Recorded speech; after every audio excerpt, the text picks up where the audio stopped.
Hallo my vriende, die kruis is die simbool van Christene, die Christelike kerk, die Christelike kerk.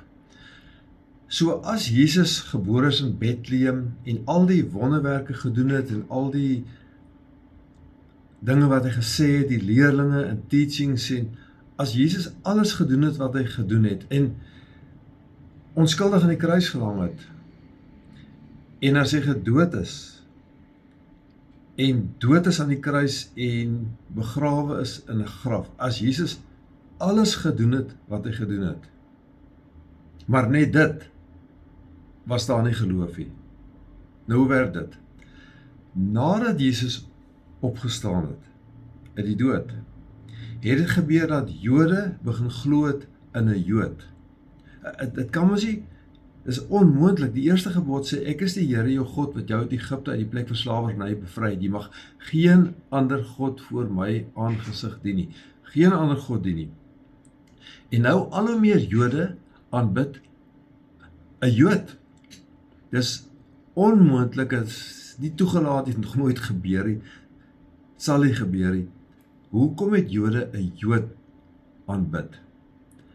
En die antwoord is net in een ding, nie die kruis nie, nie Bethlehem nie, nie die wonderwerke nie, nie die goeie leringe nie, maar die antwoord lê in een ding alleen. Dit sê antieke buitebybelse boeke, 'n paar, en die hele Nuwe Testament, byna elke boek in die Nuwe Testament sê die antwoord is, hoekom het Jode 'n Jood aanbid? En nie net Jahwe Elohim nie. Die antwoord is die opstanding van Jesus Christus. As Jesus nie opgestaan het uit die dood nie, dan was daar alles wat jy kan sê tot by die kruis, maar dan was daar nie geloof in daarna nie. So die oudste bronne, kyk die heel eerste, die oudste boek, die eerste boek van die Nuwe Testament is die boek aan die Grieke, Thessalonika. En dan is daar 'n boek aan die mense in Turkye, Galasië, en dan Korintiërs, en die boeke sê, Jesus Christus is uit die dood opgestaan. Kyk, 1 Tessalonisense 1 vers 10 sê, en dat julle sy seun wat hy uit die dood opgewek het uit die hemel verwag.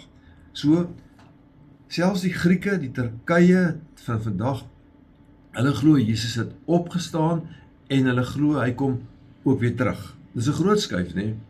En al hoe meer Jode het begin glo in die Jood wat opgestaan het en wat weer terugkom en verwag hom weer. So die grondslag van geloof is die opstanding.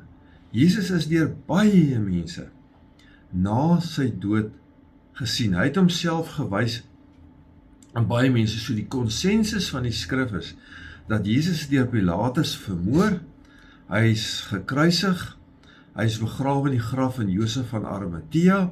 Die konsensus is dat op die 3de dag het hy opgestaan uit die dood, en die konsensus is dat die vroue die oggend daar opgedaag het, en dat die graf leeg was, dat die doeke daar gelê, en die vrou wat dit gesien het, die leë graf was, onder andere Maria Magdalena.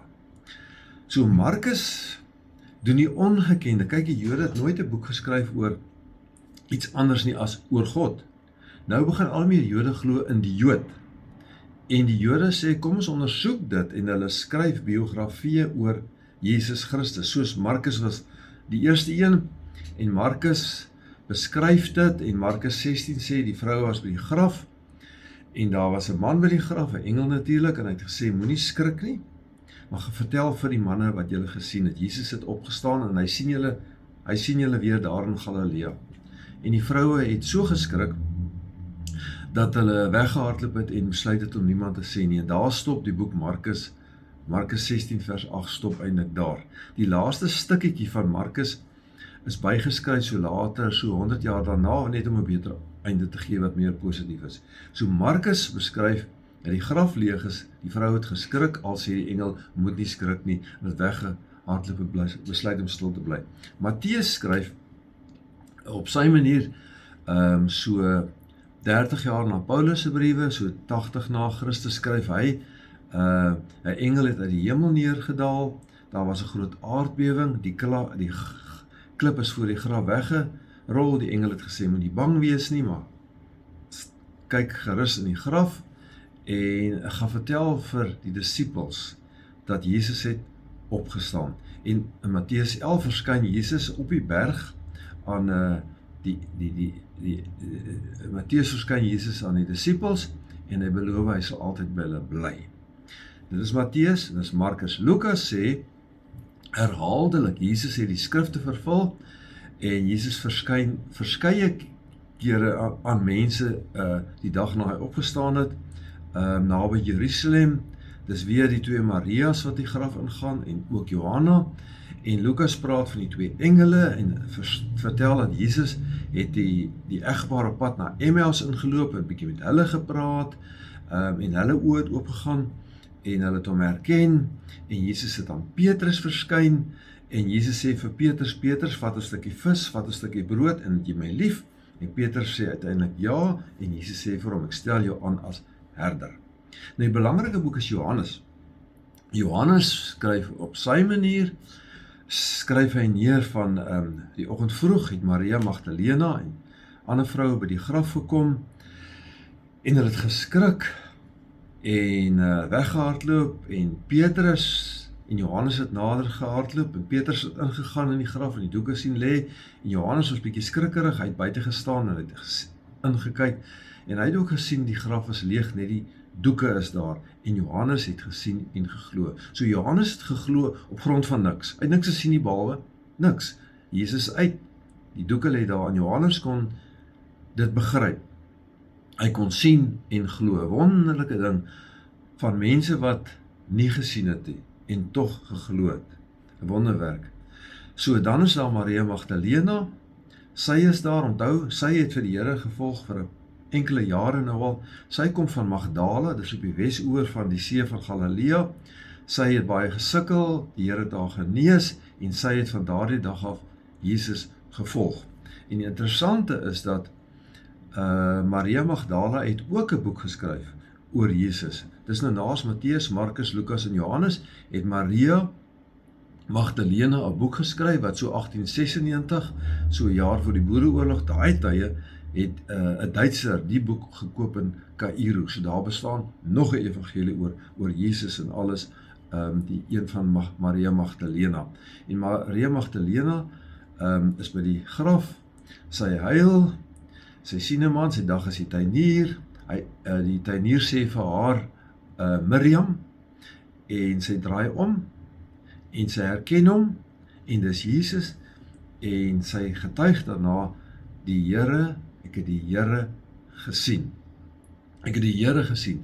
So buite Bybelse bronne, binne Bybelse bronne, Matteus, Markus, Lukas, Johannes en Maria Magdala en daar's ook ander wat weer gevind is, beskryf die historisiteit, die historiese Jesus, dit wat ooggetuies gesien het, verskillende mense, baie mense, tot 500 op 'n slag, het Jesus gesien. En dit kan ons nou nie anders nie. Jesus gaan wys hom aan Jakobus. Toe Jesus nog gelewe het, het Jakobus een aand gesê, toe Jesus nou nie inkom om te eet en staan nog buite die huis en hy werk met die mense, toe sê Jakobus en die broers, hy's mal. Maar kyk wat hy geswaai, toe Jesus homself wys aan Jakobus na die opstanding, het Jakobus tot inkeer gekom en Jakobus het later die boek Jakobus geskryf, 'n baie belangrike boek, 'n boek wat gaan oor hoe moet 'n mens lewe as jy glo in Jesus Christus, hoe moet jy lewe? So as jy al die getuienisse bysit van mense, baie mense, wat in die tyd na die opstanding vir Jesus gesien het, die egpaar, die vroue, Petrus, Johannes, die geskrifte van Paulus, van Matteus, Markus, Lukas, Johannes en ander mense, dan is daar genoeg rede, redelike goeie rede, daar's redelike rede, koprede, hoekom om te glo. Soos Johannes wat bitter min gehad het en tot geloof gekom het, Thomas, wat gesê het, ek sal nie glo nie, maar as ek sien sal ek glo. Hy het geglo. Daar's redelike rede om te glo in die opstanding van Jesus Christus. En as 'n mens nou andersom wil sê, is daar enige rede, noem dit bewyse, is daar enige bewys, is daar enige rede om nie te glo nie? Nou is daar natuurlik nie. Jy kan nie bewys Jesus het nie opgestaan nie, is onmoontlik. Die Joodse Raad het goed geweet Jesus het opgestaan en hulle het besluit om te sê, kom ons sê, sy lijk is gesteel. En daai storie word tot vandag toe nog vertel. Maar hulle het juist die graf laat bewaak, dat Jesus nie gesteel kan word nie. So dit staan ook nie vas nie. Daar's genoeg rede om te glo. Daar's 'n oulike vroulike teoloog, en eendag toe vra hulle vir haar, is Dorothy Zil, glo jy nog die goed? Toe sê sy, nee, ek glo dit nog nie, ek glo dit weer. En dis vir my so kragtig, dat iemand, na jy alles ondersoek het, met amper niks soos Johannes en bietjie meer soos ander mense, persoonlike ontmoeting met die opgestane Jesus Christus, op die punt kom om te sê, op hierdie stadium van my lewe, glo ek in die kruis, maar ek glo ook wat daarna gebeur het, ek glo dat Jesus Christus het opgestaan. Amen. Ek seën jou, mag dan nou die genade van Jesus, en mag die liefde van die Vader, en mag die Heilige Gees by jou wees. Amen.